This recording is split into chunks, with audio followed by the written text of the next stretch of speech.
समास का अर्थ होता है संक्षेप में कथन। मित्रों अब आती है बात समास की परिभाषा की। मित्रों अब बात आती है समास की परिभाषा कि समास की परिभाषा क्या होती है। मित्रों तो संस्कृत में परिभाषा होती है समसनम। मित्रों समास की परिभाषा होती है समसनम समास है। क्या परिभाषा होती है मित्रों? समसनम समास है कि जो संक्षिप्त रूप को धारण कर लेता है उसको समास कहते हैं। समसनम समास है कि जो संक्षिप्त रूप को धारण कर लेता है उसको समास कहते हैं। मित्रों ठीक है, क्या संक्षिप्त रूप को धारण करने वाले को ऐसे कह सकते हो कि संक्षिप्त रूप को धारण करने वाले को, संक्षिप्त रूप को धारण करने वाले को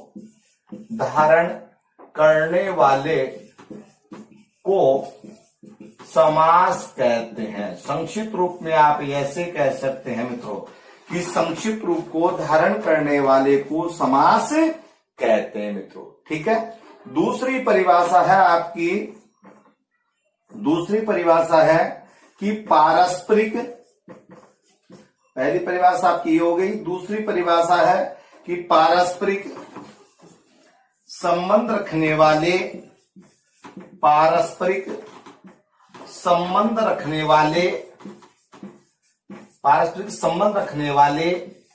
दो या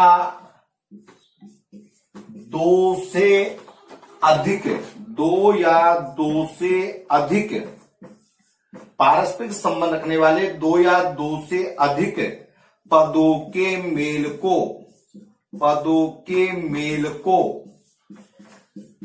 पारस्परिक संबंध रखने वाले दो या दो से अधिक पदों के मेल को समास कहते हैं। मित्रों सामान्य परिभाषा है कि दो या दो से अधिक पद, लेकिन उनके बीच में क्या होना चाहिए? पारस्परिक संबंध होना चाहिए। मित्रों तो पारस्परिक संबंध रखने वाले दो या दो से अधिक पदों के मेल को समास कहते हैं। तो पारस्परिक संबंध क्या है?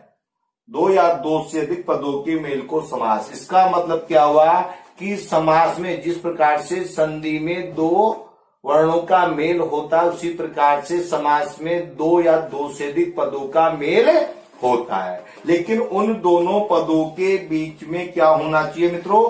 पारस्परिक संबंध, आपस में संबंध होना चाहिए। मित्रों ठीक है, तो ये तो परिभाषा हुई हमारी। ठीक है कि पारस्परिक संबंध रखने वाले दो या दो से अधिक पदों के मेल को समास कहते हैं। मित्रों ठीक है, अब आती है बात समास के भेद की। अगली जो बात आती है मित्रों वह आते है समास के भेद की कि समास के भेद कितने होते हैं, समास के प्रकार कितने होते हैं। मित्रों तो समास के भेदों की बात अपन करेंगे। मित्रों ठीक है, अब समास के भेदों की बात में देखो सबसे पहले कि भेद कैसे करते हैं। तो देखो मित्रों दो शब्द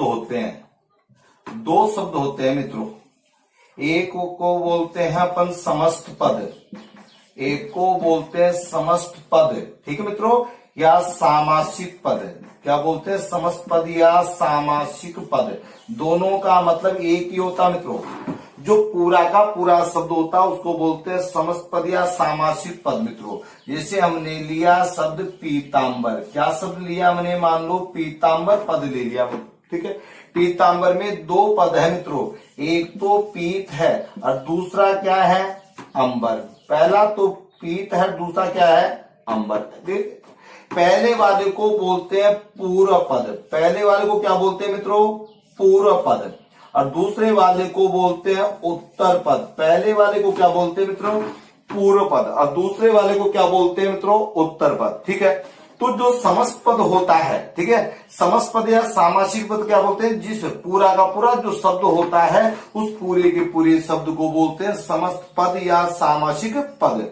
और जो इसके टुकड़े करते हैं, जो मित्रों इसके टुकड़े करते हैं उसको बोलते हैं समास विग्रह। ध्यान रखिए, समस्त पद के जो टुकड़े करते हैं उसको बोलते हैं समास विग्रह। दोनों पदों का ध्यान रखिए आप मित्रों। ठीक है, तो समस्त पद, अब जो समस्त पद होता है मित्रों उस समस्त पद में कभी तो पूर्व पद की प्रधानता होती है मित्रों, कभी तो पूर्व पद प्रधान होता है मित्रों। कभी उत्तर पद की प्रधानता होती है मित्रों, कभी तो पूर्व पद की प्रधानता होती है, कभी उत्तर पद की प्रधानता होती है मित्रों, ठीक है। और कभी दोनों ही पदों की प्रधानता होती है मित्रों, और कभी दोनों ही पद प्रधान न होकर कोई अन्य ही पद प्रधान होता है मित्रा। क्या होता है? कभी पूर्व पद की प्रधानता होती है मित्रों, कभी उत्तर पद की प्रधानता होती है, कभी दोनों ही पदों की प्रधानता होती है, और कभी दोनों ही पदों की प्रधानता न होकर कोई अन्य ही पद की, कोई तीसरे ही पद की प्रधानता होती है मित्रों। इसी प्रधानता के आधार पर समास के भेद किए जाएंगे मित्रों। तो समास के मुख्य भेद अलग होते हैं, लघु सिद्धांत कौमुदी के अनुसार अलग होते हैं, ठीक है, और सामान्य भेद अलग होते हैं। तो सब भेदों की चर्चा अपन करेंगे कि कौन कौन से भेद होते हैं। एक बार इसका भी आप स्क्रीनशॉट ले लेंगे। तो मित्रों अब समास के भेदों की बात करते हैं। तो समास के भेद मित्रों, तो समास के भेद में अभी हमने बताया आपको कि समस्त पद में कभी तो पूर्व पद की प्रधानता होती है मित्रों, कभी उत्तर पद की प्रधानता होती है, कभी दोनों ही पदों की प्रधानता होती है, और कभी दोनों ही पदों की प्रधानता न होकर कोई अन्य ही पद की प्रधानता होती है।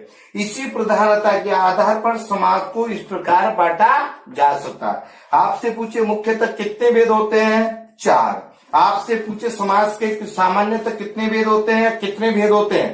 केवल मुख्यतः जोड़ेंगे तो 4 बताएंगे। मुख्यतः कितने भेद? 4 भेद। समास के कितने भेद होते हैं? 6 भेद, ठीक है ना। समास के सामान्यतः कितने भेद होते हैं? 6 भेद। या समास के कितने भेद होते हैं? तो कितने? 6 भेद। यदि अपन से पूछे लघु सिद्धांत कौमुदी के अनुसार समास के कितने भेद होते हैं, तो मित्रों कितने बताने हैं? 5। तो 3 प्रकार के प्रश्न आपके सामने हैं। समास के कितने भेद होते हैं पूछे तो 6, समास के मुख्यतः भेद पूछे तो ये, और लघु सिद्धांत कौमुदी के अनुसार पूछे तो 5।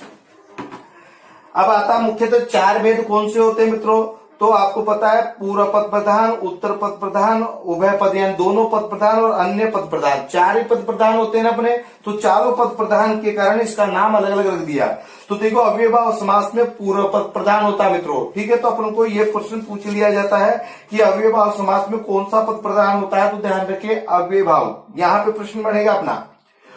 तत्पुरुष समास में पूछ ले कि उत्तर पद प्रधान, ठीक है, तत्पुरुष समास में कौन सा पद प्रधान होता है, तो उत्तर पद प्रधान समास होता है। यदि अपन से पूछे द्वंद्व समास है, तीसरा द्वंद्व समास कौन सा पद प्रधान होता है, तो उभय पद, उभय का मतलब होता है दोनों पद, तो उभय पद प्रधान।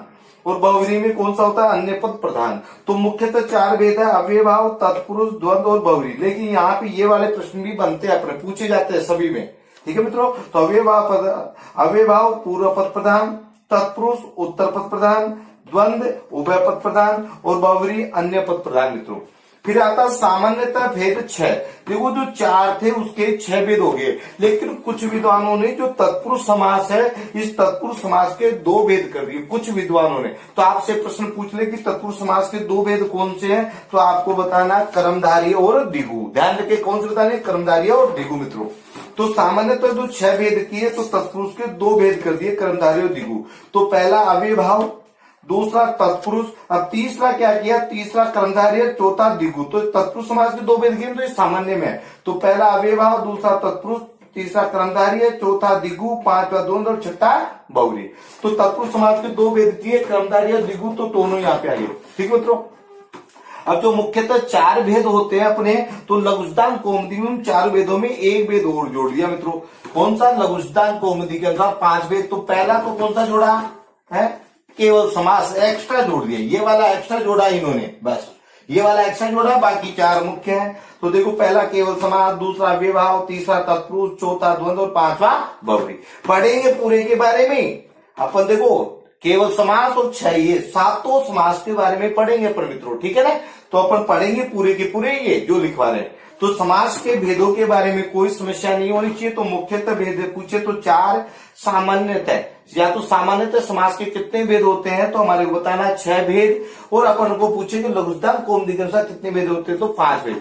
मित्रों ध्यान रखें, लघु सिद्धांत कौमुदी का नाम दे दे, लघु सिद्धांत कौमुदी का नाम दे दे, तो वहां पर आपको 5 भेद ही बताने मित्रों, ठीक है ना। लघु सिद्धांत कौमुदी के अनुसार पूछे तो आपको कितने? 5 भेद ही बताने। मुख्यतः जोड़े तो 4, और समास के भेद पूछे तो कितने बताने? 6।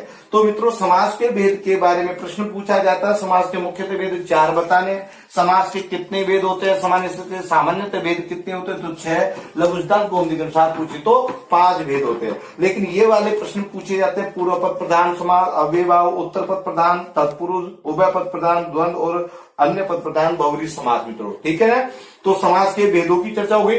कल अगली क्लास में हमारे को एक एक समास के बारे में चलेंगे, यहीं से चलेंगे, केवल समास पढ़ाऊंगा केवल।